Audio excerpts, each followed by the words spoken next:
షాడిస్టి మొగుడు ఎపిసోడ్ 3. మరి నీ సంగతి ఏమిటి, నువ్వెవరినైనా ఇష్టపడ్డావా అని అడిగాడు చరణ్. లేదు అని సమాధానం ఇచ్చింది అంజలి. నిజం చెప్పు అని అన్నాడు చరణ్. అంజలి ఆలోచనలో పడింది. ఇంటర్మీడియట్ 2వ సంవత్సరం చదువుతుండగా తనని ఇష్టపడిన మహేష్ గురించి చెప్పాలా వద్దా అని ఆలోచిస్తూ ఉంది. నాకు అబద్ధాలు ఆడేవాళ్ళంటే అసహ్యం, నిజాన్ని నిజాయితీని ప్రేమిస్తాను అని అన్నాడు చరణ్. అతని స్వరంలో కోపం లేదు, కానీ ఆ స్వరంలో అంతర్లీనంగా ఉన్న పదును ఆమె నోరు తెరిపించింది. నేను సీనియర్ ఇంటర్ చదువుతూ ఉండగా మహేష్ అనే అబ్బాయి నన్ను ఇష్టపడ్డాడు. సినిమా హీరో మహేష్ బాబులా ఉంటాడా అని అడిగి నవ్వాడు చరణ్. ఆ నవ్వు అంజలికి ధైర్యాన్నిచ్చింది. పర్వాలేదు, బాగానే ఉండేవాడు. చదువులో అతనెప్పుడు క్లాస్ ఫస్ట్, నేను సెకండ్ ఉండేవాళ్ళం. ఉన్నట్టుండి ఒక రోజు నా దగ్గరికి వచ్చి, నువ్వంటే నాకు ఇష్టం, మన చదువులు పూర్తయి లైఫ్ లో సెటిల్ అయ్యాక పెళ్లి చేసుకుందాం అని అన్నాడు. అతనికి ఏం జవాబు ఇవ్వాలో తోచలేదు నాకు. నీ కోసం నేను జీవితాంతం వెయిట్ చేస్తాను, నా కోసం నువ్వు వెయిట్ చేయగలవా అని అని అడిగితే ఓకే అన్నాను నవ్వుతూ అని చెప్పడం పూర్తి చేసి పక్కపక్క నవ్వింది అంజలి. ఇప్పుడు ఆలోచిస్తే అదంతా ఫూలిష్ గా అనిపిస్తుంది. ఇంటర్ పరీక్షలు అయ్యాక ఎవరి దారి వాళ్ళది. నేనిక్కడ బీకామ్ లో చేరాను. మహేష్ వాళ్ళ నాన్నగారు అతని మద్రాస్ లో ఏదో కాలేజ్ లో చేర్పించారని విన్నాను. తర్వాత అతను నిన్ను కాంటాక్ట్ చేశాడా అని అడిగాడు చరణ్. లేదు అని చెప్పాను. ఇంకా మన పెళ్లికి నెల రోజుల టైం ఉంది. ఈలోగా మహేష్ నీ దగ్గరకు వస్తే ఏం చేస్తావ్ అని అన్నాడు చరణ్. మన పెళ్లి కార్డు అతనికిచ్చి పెళ్లికి పిలుస్తాను అని చెప్పి నవ్వింది. ఆ నవ్వులో శృతి కలిపాడు అతను. మన పెళ్లికి ఇంకా నెల రోజులు టైం ఉందంటే, అబ్బా ఎందుకు ఇలా ముహూర్తాలు జాతకాలు అని చాదస్తానికి పోతారు ఈ పెద్దవాళ్ళు. మన ఇద్దరం ఒకరినొకరం ఇష్టపడ్డాం, ఏ కులుమనాలికో పోయి హాయిగా అని అతను అర్ధోక్తిలో ఆపి నవ్వాడు. మన పెద్దలు అందుకు ఒప్పుకోరు కనుక పెళ్ళయ్యాక హనీమూన్ కి వెళ్దాం. అంజలి తన ఎర్రబడిన ముఖాన్ని అతను చూడకూడదని తల తిప్పుకుంది. అతను ఫ్రాంక్ గా ఫేర్ గా మాట్లాడిన తీరు ఆమెని ఆకట్టుకుంది. తామిద్దరు మనసు విప్పి ఎలాంటి దాపరికాలు లేకుండా మాట్లాడుకున్నారు. తమ సంసారంలో ఎలాంటి అబద్ధాలకి తావుండదనుకుంది. కానీ ఏం జరిగింది? చూస్తూ ఉండగానే నెల రోజులు ఇట్టే గడిచిపోయి పెళ్లి రోజు రానే వచ్చింది. అంజలి వెట్స్ చరణ్ గా ఇద్దరు ఒకటయ్యారు. ఆ తర్వాత మొదటి 3 రాత్రులు గడుపుతూ ఉన్నప్పుడు 3వ రాత్రి, పెళ్లికి ముందు నన్ను నీతో ఇలా ఊహించుకున్నావా అని పెళ్లైన 3వ రోజు ఇద్దరు ఏకశయ్యపై ఉండగా అడిగాడు చరణ్. చీ పోండి అంటూ సిగ్గుతో ఎర్రబడిన ముఖాన్ని అతని గుండెల్లో దాచుకుంది అంజలి. ఆమె చుట్టూ చేతులని బిగిస్తూ లాలనగా అడిగాడు, చెప్పవా అని అంటూ.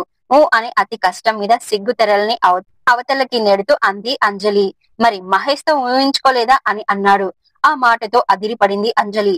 అప్రయత్నంగానే అతని నుండి దూరంగా జరిగిపోయి దిక్కున లేచి కూర్చుంది. ఏమంటున్నారు మీరు అని ముఖంలో నెత్తురు ఇంకిపోయి పెదవులు వణుకుతూ ఉండగా అడిగింది అంజలి. మహేష్ పెళ్లి ప్రపోజల్ ని ఓకే చేశావుగా, అతన్ని పెళ్లి చేసుకున్నాక అతనితో బెడ్ మీద ఇలా ఉండడాన్ని ఊహించుకోలేదా అని అన్నాడు చరణ్. దాంతో క్రోధ అవమానాలతో మన శరీరాలు దహించుకుపోతూ ఉండగా అంది. మీరు మీ క్లాస్మేట్ ని ఇష్టపడ్డారుగా, ఆ అమ్మాయితో కాపురం చేస్తున్నట్టు ఊహించుకున్నారా అని అంది అంజలి. దాంతో చెల్లుమంది ఆమె చెంప. నేను మగవాడిని, ఊహలలోనే కాదు నిజంగానే 10 మందితో తిరుగుతాను అని పళ్ళు కొరుకుతూ ఆమె జుట్టు పట్టి గుంజుతాడతను. నిజం చెప్పు, మహేష్ తో ఊహలలో ఎన్నిసార్లు పడుకున్నావు అని అన్నాడు చరణ్. అతను కొట్టిన దెబ్బకి చెంప బగబగా మండుతోంది. అవమానాగ్నితో మనసు మరింత మండుతోంది. ఏడుస్తూ అంది. మహేష్ ని ఒక ఫ్రెండ్ గానే భావించాను. పెళ్లి గురించి సెక్స్ గురించి ఆలోచించే వయసు కాదది. చదువు తప్ప నాకు వేరే ప్రపంచం లేదు, నన్ను నమ్మండి అని అంది అంజలి. ముందు ఏడుపు ఆపు, ఏడ్చే వాళ్ళంటే నాకు అసహ్యం. అతని స్వరంలోని పదునుకు ఆమె ఏడవడం మర్చిపోయింది. వెళ్లి ముఖం కడుక్కుని రా ఆజ్ఞాపిస్తున్నట్టు అన్నాడు చరణ్. యాంత్రికంగా బాత్రూమ్ లోకి నడిచింది. వాష్ బేసిన్ దగ్గర అద్దంలో ముఖాన్ని చూసుకుంది. చెంపపై అతని చేతి వేళ్ల తాలూకు ముద్ర, పెదవి చివర రక్తపు చారిక చూడగానే ఆమెలో దుఃఖం పొంగి వచ్చింది. దాంపత్య జీవితం మొదలు పెట్టిన 2వ రోజునే అతను తన గురించి అంత నీచంగా ఎలా మాట్లాడగలిగాడు? కొన్ని నిమిషాల కిందట తన ముఖాన్ని ముద్దులతో ముంచెత్తిన అతను కొద్దిసేపటికి తనని చెంపదెబ్బ ఎలా కొట్టగలిగాడు? ఏడుస్తున్నా ఆమెకి జవాబు దొరికింది. అతను తనని అవమానించడానికి కోపంతో అతన్ని తను అదే ప్రశ్న అడిగింది. మగవాడు, పైగా మొగుడు, అహం గాయపడి తనపై చేయి చేసుకున్నాడు. అతను సంస్కారహీనంగా ఆ ప్రశ్న అడిగాడు. మరి తన సంస్కారం ఏమైంది? తను అలా అడగకూడదు. మహేష్ ని తను ఎప్పుడో మర్చిపోయానని, తను మానసికంగా కూడా పవిత్రురాలేనని చరణ్ కి నచ్చజెప్పాల్సింది. ఆయన అవమానం తాలూకు బాధ ఆమె మనసులో పచ్చిగా ఉంది. ఆమెకి ఆ గదిలో నుంచి, అతని దగ్గర నుంచి దూరంగా ఎక్కడికైనా పారిపోవాలనిపిస్తుంది. తప్పనిసరిగా గదిలోకి వచ్చింది. అంజలి అని మార్దవంగా పిలిచాడు. ఆమెకి తల ఎత్తి అతని ముఖంలోకి చూడాలని లేదు.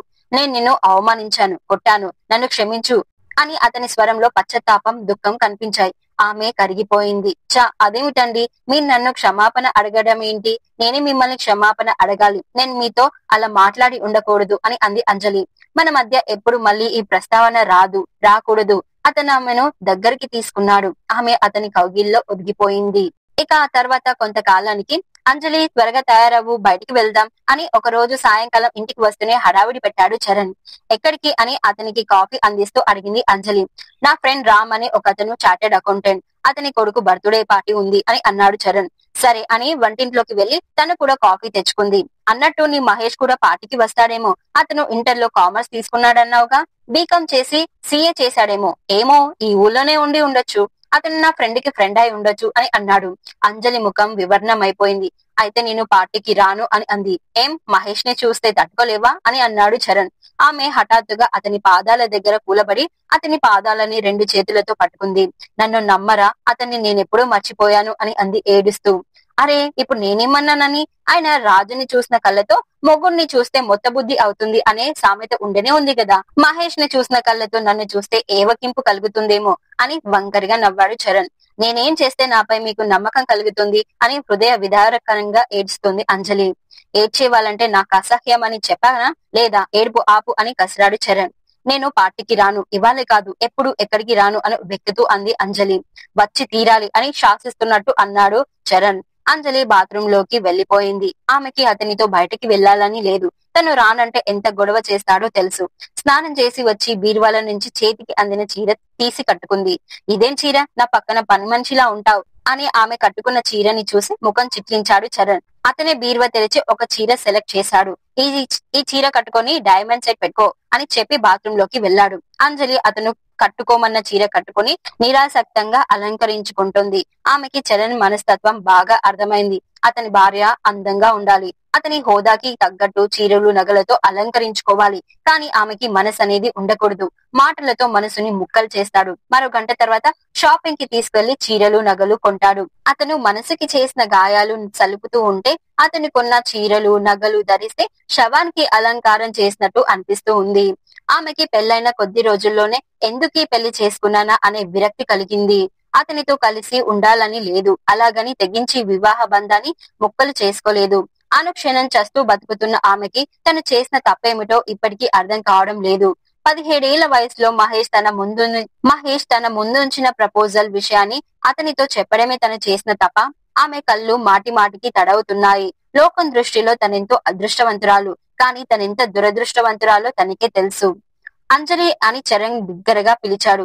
వస్తున్నానండి అంటూనే బయటకొచ్చింది. అతను ఆమెని ప్రశంసగా చూశాడు.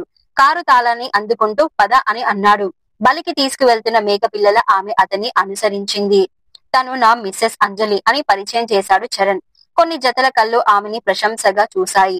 లక్కీ ఫెలోవిరా, గుడ్ సెలక్షన్ అని అన్నారు కొంతమంది.